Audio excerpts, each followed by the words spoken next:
We join together in the National Prayer for Canada in wake of the COVID-19 virus. It's a prayer composed by Rabbi Dr. Reuven Bulka and Archbishop Terrence Prendergast of Ottawa. Let us pray together.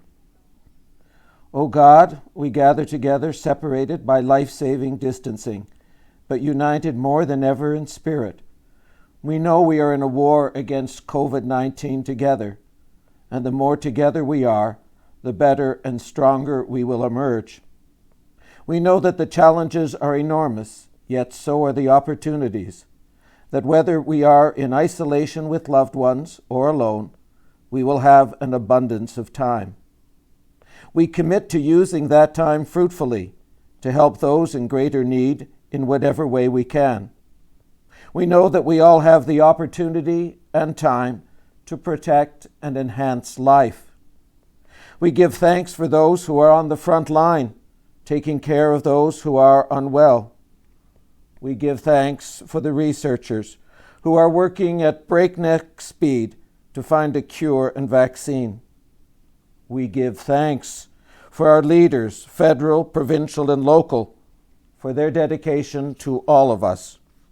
We give thanks for the providers of our daily needs who go to work in spite of the risk. We give thanks for those who have ramped up their ability to produce life-saving supplies. We pray for the well-being of all who are striving to save lives, for those who are unwell, that they recover fully, for those enduring difficulty, that they may overcome their challenges. We pray that a cure and vaccine will soon be available, and that all of us, our families, friends, all Canadians, and the entire world may be healed in body and spirit. We ask you, O God, to bless our leaders, our frontline caregivers, all our protectors of life. We ask you, O God, to bless Canada, to bless the world, to bless everyone.